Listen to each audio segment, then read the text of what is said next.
जो हमारा मुद्दा है, जो हमारा घोषणा पत्र है, उस पर हम लड़ाई जारी रखेंगे जब तक यहाँ जो बुनियादी सवाल है यहाँ के जो जनता का, यहाँ का भूमिहीनों का, यहाँ का शोषितों का, वो जब तक पूरा नहीं होता है, सदन से नहीं सड़क से हम लेकर रहेंगे जनता की मांग को। संदेश और पब्लिक संदेश, मैं बी कुमार आप सभी का स्वागत करता हूं। साथियों, बिहार में चुनाव है और चुनाव को लेकर के जो है सारी राजनीतिक दल के जो लोग हैं वो अपने तैयारी में जुट गए हैं। आज हम मौजूद हैं जहानाबाद में। हमारे साथ बातचीत करने के लिए समतामूलक संग्राम दल के प्रदेश प्रवक्ता आदेश चतुर्वेदी जी हैं। कल इनकी मीटिंग थी और हुआ इसी मुद्दे पे इनसे बातचीत करते हैं और ये जानने का प्रयास करते हैं कि किसको कहां से टिकट मिला। सबसे पहले तो स्वागत है नेताजी। बहुत बहुत धन्यवाद आपको और आपके चैनल को और तमाम श्रोता को जय भीम करता हूँ, नमो बुधाई करता हूँ। कल आपके पार्टी में किस को कहां से कैसे टिकट मिला, इसके बारे में थोड़ा हमारे दर्शकों को बताइए। देखिए, अभी आगामी चुनाव का तैयारी चल रहा है और जैसा कि हमारी पार्टी समतामूलक संग्राम दल का जो सोच है, विचार है, विचारधारा है, राष्ट्रीय अध्यक्ष साहब का निर्देश भी है कि हमारी पार्टी से जो उम्मीदवार होंगे, जो पार्टी के ही कार्यकर्ता होंगे, पदाधिकारी होंगे, नेता होंगे, तो कल हम लोगों का चुनावी जो तैयारी का समिति है जहानाबाद का, उसका मीटिंग था। तो उसमें प्रस्तावित तीनों विधानसभा का नाम आया है। कौन कौन सा विधानसभा? जहानाबाद विधानसभा सीट जो है उस पर स्वयं समतामूलक संग्राम दल के तरफ से जो है उसका उम्मीदवार के रूप में मैं पार्टी का प्रदेश प्रवक्ता हूँ आदेश कुमार चतुर्वेदी, मेरा नाम लाया गया है। घोसी से एक प्रदेश के उपाध्यक्ष हैं शिव कुमार जी, ऐसे फौजी जी कहते हैं हम लोग, उनको लाया गया है। और मखदूमपुर विधानसभा सीट से जो बीते लोकसभा से जो उम्मीदवार रही पार्टी का, जिन्होंने चौथा स्थान जहानाबाद में लाई है, मिनता देवी, तो मखदूमपुर से उनको चुनाव लड़ाने का निर्णय नहीं कहिए, इस पर चर्चा किया गया है। निर्णय अभी होना बाकी है। निर्णय यहाँ के हमारे राष्ट्रीय अध्यक्ष जो हैं वो डिसाइड करेंगे। नाम आया है तीनों विधानसभा से।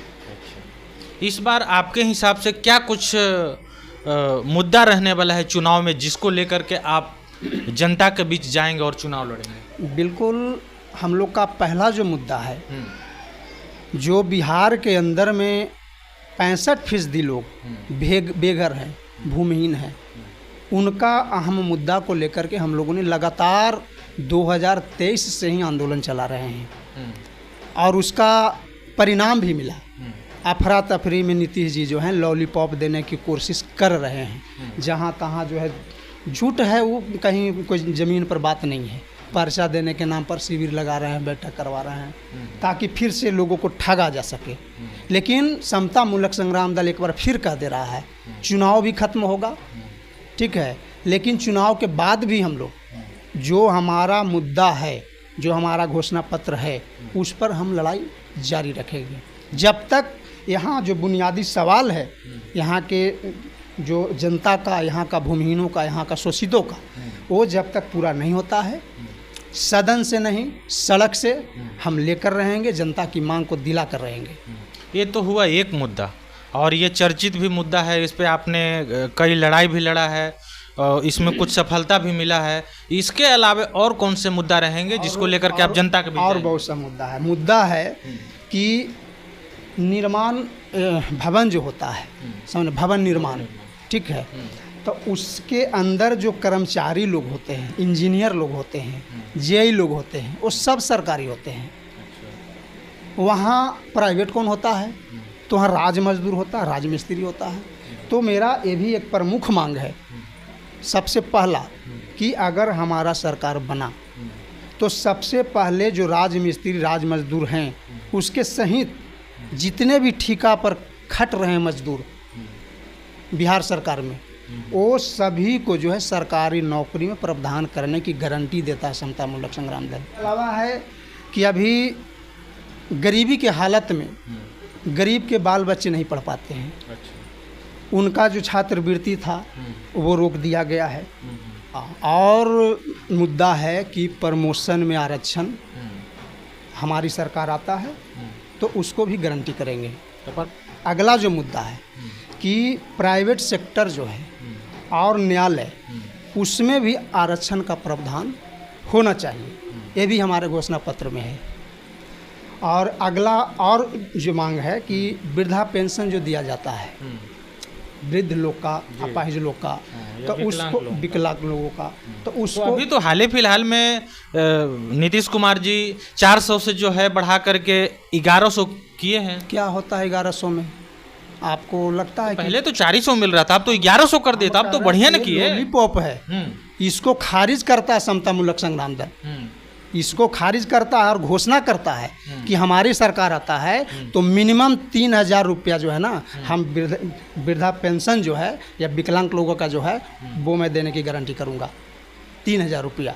उसके बाद जो बेरोजगार है, शिक्षित बेरोजगार है, पढ़ लिख करके भटक रहा है, कहीं रोजी रोजगार नहीं है, अब मैंने रोजी रोजगार नहीं है, आत्महत्या करने पर मजबूर है, हाँ, मेंटली डिप्रेशन से, तो वो लोगों को भी हम लोगों ने प्रावधान रखा है कि 10,000 रुपया मिनिमम जो है बेरोजगारी भत्ता पर मंथ उसको देने का प्रावधान की गारंटी करता है समता मूलक संग्राम दल। और है कि दलित, गरीब, शोषित, वंचित महिलाओं पर, बुजुर्गों पर, इन लोगों पर जो शोषण दमन होता है और उसको न्याय नहीं मिलता है, तो सबसे पहले उसको ट्रायल, स्पीड ट्रायल चला करके जो है ना, उसको जो है दोषी को जो है सज़ा देने का जो है ना प्रावधान करेंगे हम। और उसके अलावा और क्या क्या मुद्दा रहने वाले हैं? और है कि अभी देखिए कि इंदिरा आवास है, उसमें 1.5 लाख रुपया शायद मिलता है जी। एकरा में कौन कौन सेवक हैं, बीडीओ साहब हैं, उनका बंधा हुआ है, तो सबसे पहला करप्शन में ख़त्म करूँगा, पहला प्रावधान है।